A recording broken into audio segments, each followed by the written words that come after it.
Bonjour à tous, bienvenue dans ma cuisine. Aujourd'hui, une séance de batch cooking et je pense que vous l'aurez compris sans aucune difficulté, on teste le Thermomix en version batch cooking. Alors, j'ai discuté avec mon amie Loubna de la chaîne Cuisine Test. Ne ratez surtout pas cette chaîne, c'est une mine d'or de par ses recettes et par sa bonne humeur. Et on a décidé de tester chacune de notre côté mon programme batch cooking en 1h30, donc du livre de chez Thermomix. Alors pour ma part, voici tous les ingrédients dont j'aurai besoin pour la recette. Je vous rapproche la caméra et je vous explique tout en détail. Voilà donc tout ce dont vous aurez besoin pour cette recette, à savoir du lard fumé, des blancs de poulet, des petites pommes de terre style grenaille, de la patate douce, de l'oignon, du gingembre, des poireaux, de la coriandre. Il me fallait pour la recette des lentilles et du quinoa. Voilà, je viens d'ouvrir mes placards, je n'en ai plus, c'est pas grave, j'ai remplacé par du boulgour et du sarrasin. Pour les produits frais, le beurre, je l'ai laissé dans le réfrigérateur. Il faudra aussi du lait de coco, de la crème, du lait. Dans les épices, du miel, de la moutarde à l'ancienne, du curry, non, ça c'est la noix de muscade, pardon, du curry, de la farine et il doit bien me manquer un ou deux ingrédients que je vais ramener par la suite.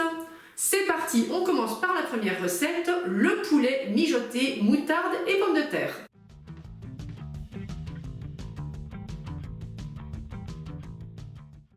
C'est parti, on allume le Thermomix, on met la balance en place et on va ajouter 120 g d'oignons dans la cuve. Vous mettez ensuite en place le couvercle, on le ferme bien, on mixe 5 secondes, vitesse 5.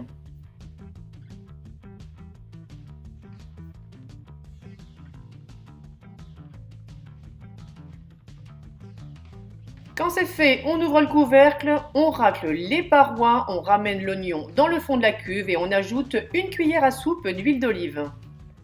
On ferme de nouveau et cette fois-ci, vous allez faire rissoler 3 minutes à 100 degrés, vitesse 1.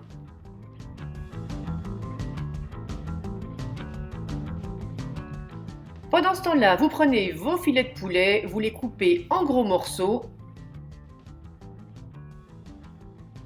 Et quand les 3 minutes sont terminées, on ouvre le Thermomix et on va venir ajouter le poulet à l'intérieur sur les oignons.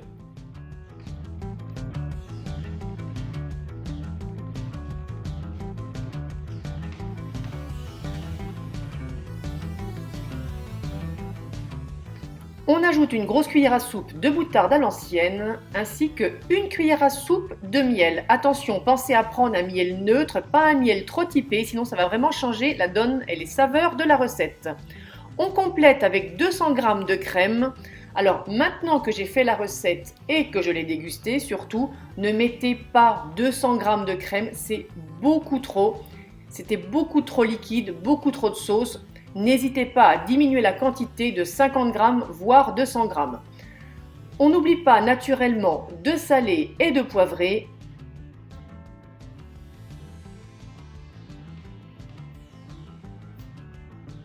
On referme le couvercle et c'est parti pour 15 minutes à 90 degrés en sens inverse et vous mettez le sélecteur sur la spatule. Juste on mélange.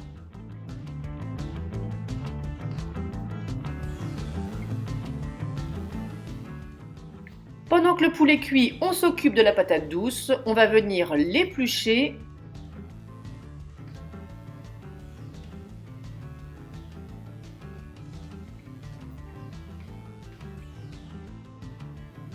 Vous la détaillez ensuite en morceaux, pas trop gros ni trop petits.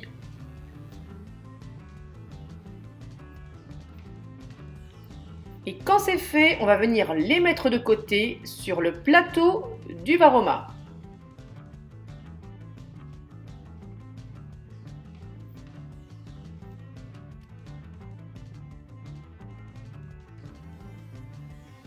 On passe aux poireaux. Alors les poireaux, là j'en ai mis 3 pour cette recette. Je retire l'extrémité, la feuille extérieure. Le vert, ce n'est pas perdu, ça finira en potage. Et ensuite, vous allez venir couper des tronçons de 1 cm. Pour l'instant, je les réserve dans la passoire parce que je vais aller les laver. Les pommes de terre, quant à elles, je les ai choisies pas trop grosses et je vais aller les laver également. Quand c'est fait, on dépose le poireau dans le Varoma et les pommes de terre, on les coupe en deux dans le sens de la longueur et on les dépose dans le panier cuisson.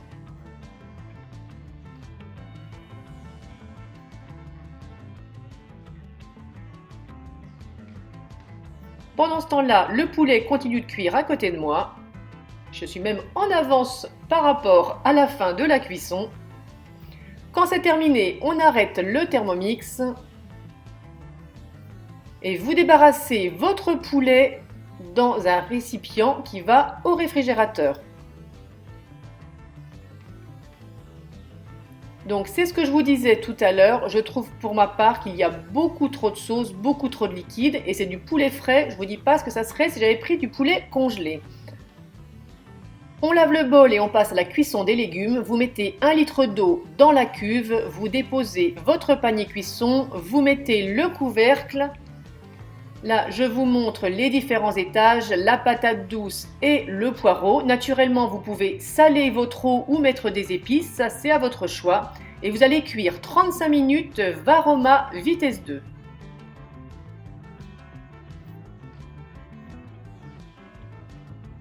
Pendant que ça cuit, eh bien oui, on enchaîne, on ne perd pas de temps. J'ai pris mon lard fumé, je retire la couenne et je vais venir tailler des lardons. Ces lardons, je les ai fait dorer à la poêle sans ajout de matière grasse et je les ai réservés dans un tupperware, vous allez le voir ensuite. Quand les légumes sont cuits, vous réservez chaque étage dans un récipient respectif. On lave le bol et on va passer à la béchamel. La béchamel, on va l'utiliser pour faire un gratin de poireaux lardons. Donc dans la cuve du robot, vous mettez 20 g de beurre, 30 g de farine.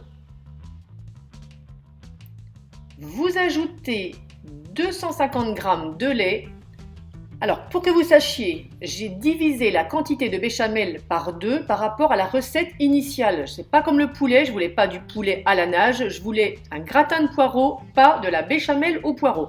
Donc j'ai salé, j'ai poivré, j'ai ajouté de la muscade râpée.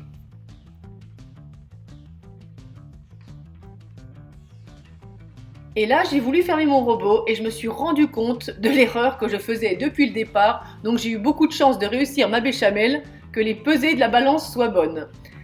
Quand le bol est en place dans le bon sens, vous le mettez en route 7 minutes 90 degrés vitesse 4. Pendant que la béchamel se prépare, voilà, je vous montre tout ce que j'ai réservé dans les tupperwares, les récipients respectifs. Donc les pommes de terre, les patates douces, le poireau, ça je vais le laisser ouvert, ainsi que les lardons parce que je vais en avoir besoin de suite. Là c'est du boulgour que j'ai fait cuire et donc mon poulet, le boulgour, j'ai naturellement fait cuire à l'eau tout simplement dans une casserole. Pour monter votre gratin, vous mettez de la béchamel dans le fond du plat et on va monter en alternance poireau et lardons et on finira par la béchamel.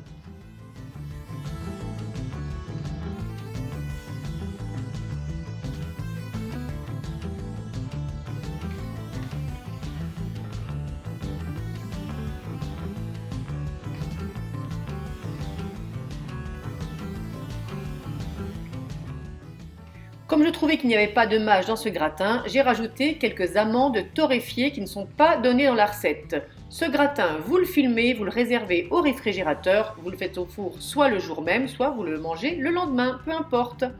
On passe donc à la troisième recette, un curry de patates douces au sarrasin et au boulgour. Vous râpez 2 cm de gingembre dans la cuve du robot, vous ajoutez 300 g de lait de coco, une cuillère à soupe de curry. Ce n'était pas prévu dans la recette, mais j'ai ajouté également le jus d'un citron vert.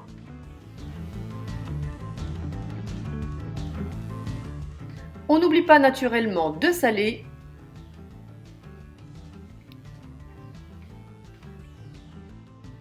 Et j'ai ajouté 100 g de sarrasin. Là en caméra, j'ai programmé 10 minutes à 90 degrés sens inverse vitesse 1, mais il faut savoir qu'en tout, j'ai fait cuire pendant 30 minutes. Cette recette perso, je vous conseille de la manger directement à la sortie du Thermomix, sinon le lendemain, il faudra la délayer dans un peu de lait pour la faire réchauffer. Pour cette première recette, donc le poulet mijoté au miel et à la moutarde, il vous suffira de faire réchauffer le poulet dans une casserole et de faire dorer vos pommes de terre dans une poêle avec un peu de matière grasse. Vous le servez avec quelques feuilles de coriandre et le tour est joué, mais surtout pensez à diminuer la quantité de crème. Pour le gratin de poireaux au lardon et béchamel, écoutez, c'était pas mauvais du tout, on s'est régalé. Par contre, pour moi, ça manque vraiment de texture. Et comme je vous l'ai dit, pensez également à diviser la quantité de béchamel par deux. Le curry de patates douces au sarrasin, écoutez, comme je vous disais, je vous conseille de le déguster à la sortie du Thermomix. On dirait en fait comme un risotto de sarrasin, c'est pas mal. Mais par contre, n'hésitez pas à forcer sur les épices pour relever le goût. Je vais terminer ce batch cooking en vous donnant mon avis sur ce livre. Alors, il est bien fait de par sa conception, par la proposition de la liste des courses, par le choix en images des photos, la réalisation étape par étape des recettes. Alors, il faut savoir que ces recettes sont censées avoir été testées 3 fois avant d'être publiées. Je trouve que les recettes sont bonnes, mais pour moi, elles manquent clairement de saveur et de peps.